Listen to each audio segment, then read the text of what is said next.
하나님 주신 말씀은 시편 86편 4절과 5절 2절의 말씀입니다.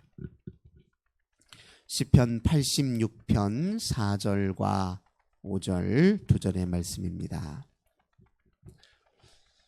86편 4절과 5절 2절 말씀 우리 한 목소리로 함께 봉독합시다. 주여 내 영혼이 주를 우러러 보오니 주여 내 영혼을 기쁘게 하소서. 주는 선하사 사죄하기를 즐거워하시며 주께 부르짖는 인자에게 인자함이 후하심이니이다. 아멘. 오늘도 우리 주님과 함께 이 귀한 날 시작하시는 우리 모든 성도님들 하나님께서 하늘의 크신 은혜와 평화 가득 부어주시길 주님의 이름으로 간절히 기원합니다. 오늘 본문의 말씀 통해서 주를 우러러보다 이런 제목으로 함께 은혜 나누도록 하겠습니다. 주를 우러러보다, 오늘 우리가 이렇게 간절히 바라고 또 소망하는 하나님 우리의 신앙의 가장 핵심적인 실천사항이죠. 주를 우러러봐야 되는 이유가 어디에 있습니까? 그것이 바로 우리가 살기 위한 가장 중요한 원칙이기 때문에 그렇습니다. 우리는 주를 우러러보도록 본래 그렇게 지어졌어요. 주를 바라보지 않고서는 참 만족과 기쁨을 누릴 수 없는 존재입니다. 우리가 이 세상에서 누리는 그 행복과 쾌락은 잠깐이면 사라져버릴 것들입니다. 우리에게 참 만족과 안식이 없습니다. 오직 우리는 주를 우러러 봄으로, 주를 만남으로, 주와 함께 삶으로 참 만족과 기쁨을 누릴 수 있습니다. 세상의 그 무엇도 우리의 영혼의 갈망, 우리의 목마름을 해결해 줄 수 없다는 거죠. 오직 주님을 바라볼 때만 그것이 우리에게 참 만족으로 이어질 수 있기 때문에 우리가 주를 우러러 보아야 됩니다. 또 왜 우리가 주를 우러러 보아야 됩니까? 주님이 우리를 늘 그렇게 오매불망 기다리고 계시거든요. 우리를 늘 사랑의 눈으로 바라보시고 우리와 관계 맺기 위해서 끊임없이 우리의 마음 문을 두드리시고 우리 인생 가운데 함께 하시며 우리에게 사인을 주시거든요.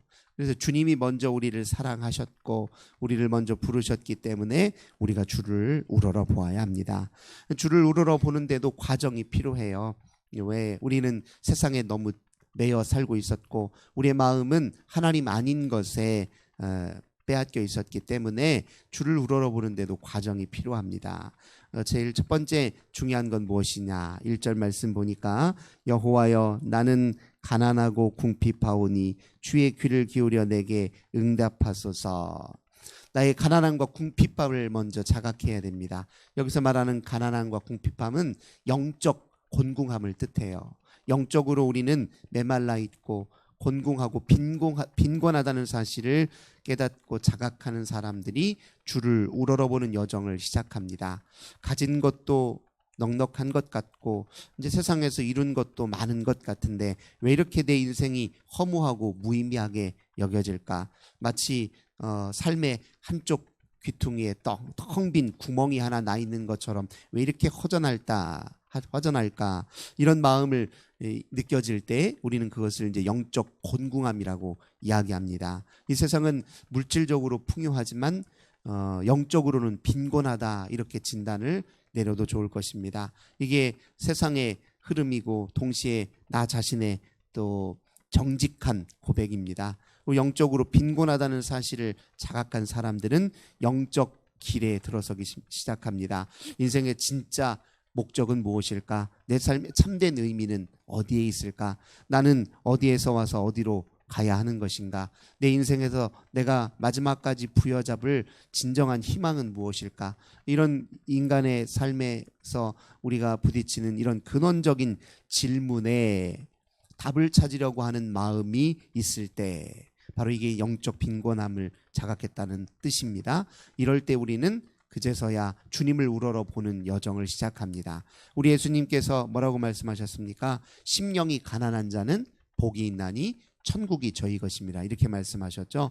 그래서 심령이 가난하다는 말이 바로 그런 뜻이에요. 내가 영적으로 이렇게 곤궁하고 빈곤하여 삶이 한편으로 이렇게 허무하고 무의미하게 느껴지고 무료하게 느껴진다. 어떻게 내가 이런 상황을 극복하고 넘어설 수 있을까? 이런 마음을 이제 우리가 심령이 가난한 사람이다 이렇게 이야기할 수 있습니다. 세상 것으로는 더 이상 만족을 누릴 수 없고 세상 것으로는 여전히 내가 허무에만 도달한다라는 사실을 뼈저리게 자각했을 때 그제서야 우리가 영적 여정이 시작된다는 것이죠. 삶에 아무런 성찰도 없고 물음도 없다, 문제의식도 없다, 주를 우러러보기 쉽지 않습니다. 네, 주를 우러러본다는 건 근본적으로 인생에 대한 문제의식과 그 궁극적 질문이 자기 마음속에 떠오르고 그것이 계속 내 인생의 마음 한 귀퉁이에 맴돌아서 그것이 나를 뒤흔들 때 그제서야 비로소 우리는 영적 여정이라는 것을 제대로 진지하게 우리가 그 여정에 참여할 수 있다는 것입니다. 두 번째 2절 보니까 나는 경건하오니 내 영혼을 보존하소서 이렇게 고백합니다. 경건이라고 하는 건 이제 하나님을 두려워하는 마음입니다. 경외하는 마음이죠. 이 마음이 경건의 핵심 아니겠습니까? 모든 순간 하나님을 의식하기 시작하면서 우리 인생에 내가 혹시 이렇게 살아도 되나? 이것이 정말 내 인생의 전부인가? 내가 이렇게 사는 것이 정말 옳은 길인가? 하는 이런 두려운 마음이 생길 때 그때 비로소 우리는 하나님을 더 가까이 우러러보려고 하는 마음이 생기는 법이지요. 보통 우리가 이렇잖아. 인생의 어떤 선택의 순간에 어떻게 하는 것이 과연 진짜 내게 유익이고 옳은 길인가? 이거 누구한테 묻는 겁니까? 누구한테 어디에다 대고요? 허공에 대고 묻는 것입니까? 아니잖아요. 그러니까 하나님을 의식하는 사람들만이 양심이라는 게 이제 발동하기 시작하는 거예요. 그 양심의 소리, 내면의 목소리를 더 이상 무시할 수 없을 만큼 그 소리가 자꾸 신경이 쓰이고 그 소리를 외면하고는 마음이 편치 않아요. 그걸 우리가 이제 하나님을 두려워하고 경외하는 그런 여러 이제 현상 중에 하나지요. 그때 이제 바로 우리는 주님을 더욱 가까이 하고 또 우러러 보려고 하는 마음가짐을 갖게 됩니다. 또 세 번째 3절 보니까 주여 내게 은혜를 베푸소서. 주를 우러러보는 중요한 과정에서 이제 우리는 무엇을 인정해야 되느냐? 결국 인생은 하나님의 은혜요, 또 선물이고 하나님이 행하신 일에 기대어 우리는 사는구나. 이게 주의 은혜를 깨닫는 것이거든요. 알고 보니까 인생은 내 노력의 다가 아니고 내 의지가 다가 아니고 내 계획이 다가 아니고 내 욕망이 다가 아니구나. 이것으로는 내가 온전히 살 수 없구나. 진짜 우리 하나님께서 내게 은혜 주셨기에 내가 이 정도 사는구나. 주님의 주권을 내가 인정하고 주님의 통치에 내가 순복해야 내 인생을 온전히 살 수 있구나. 이것을 인정하고 이것을 고백하는 사람들이 이제 주님을 더 가까이 우러러볼 수 있게 되는 것이죠. 은혜를 인정하지 않고 주권을 인정하지 않고 주를 우러러보는 건 불가능한 일이죠. 주를 우러러본다는 것은 은혜를 갈망한다는 것이고 주권을 인정한다는 것입니다. 그 다음에 우리가 주를 우러러보기 위해서 또 중요한 과정이 무엇이냐? 우리가 5절 보겠습니다. 5절 주는 선하사 사죄하기를 즐거워하시며 주께 부르짖는 자에게 인자함이 후하심입니다. 여기서 지금 사죄한다 이 표현은 회개를 뜻하죠. 회개의 성서적 바른 정의는 돌이키고 돌아서는 일이에요. 주님께로 삶을 다 돌이키는 것, 그것이 이제 회개거든요.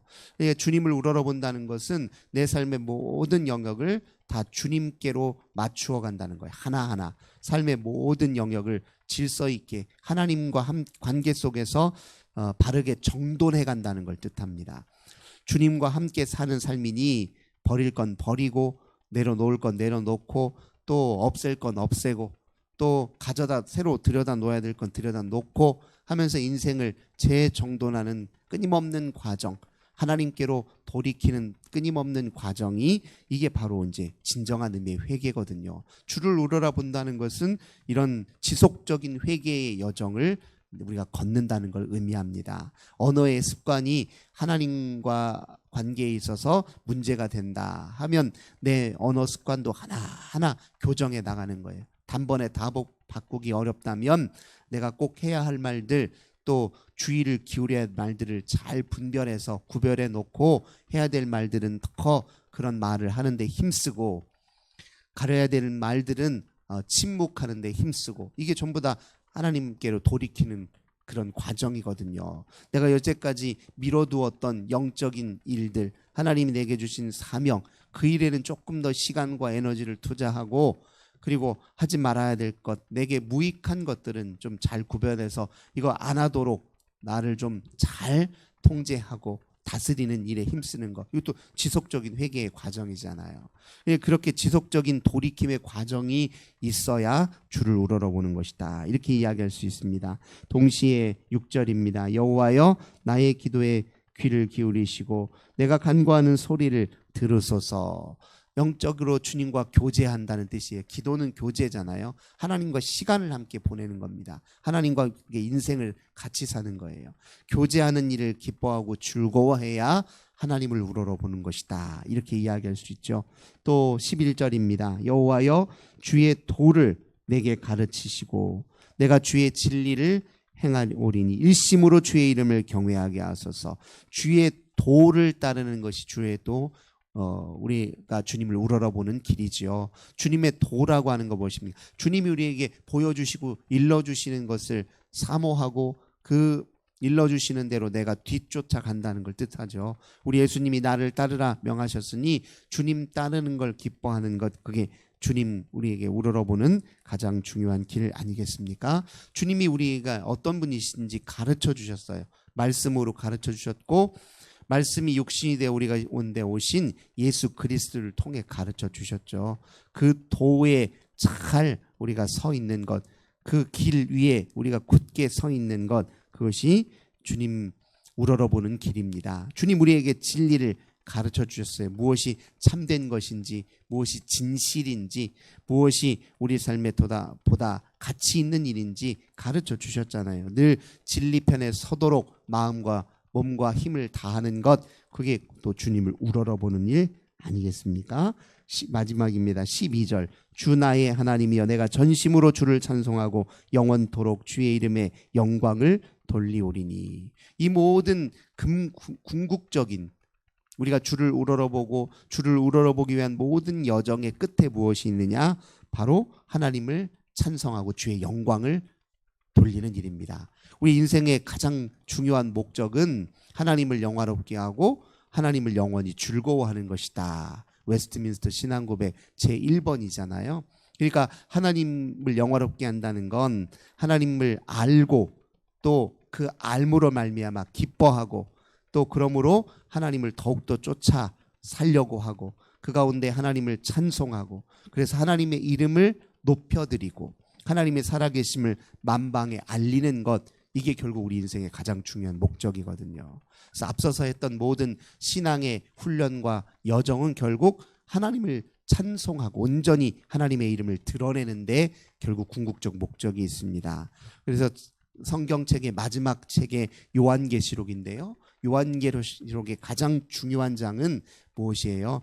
우리가 잘 아는 대로 요한계시록 4장, 5장에 있는 내용이고 또 21장에 있는 내용이에요. 다 뭐하고 관련되냐면 예배와 관련된 이야기입니다. 요한계시록은 심판이 목적이 아니라 결국 온전한 예배가 이 지상에서 또 천상에서 또 하나님 만드신 모든 피조 세계 속에서 그 예배가 완성되는 게 요한계시록의 핵심 주제거든요. 그래서 21장에도 보면 하나님이 새 하늘과 새 땅을 만드시고 새 예루살렘을 우리에게 허락하셨잖아요. 그것에서 우리가 하는 일이 무엇입니까? 거룩하신 여호와 하나님을 찬양하며 영원히 그분과 함께 사는 거거든요.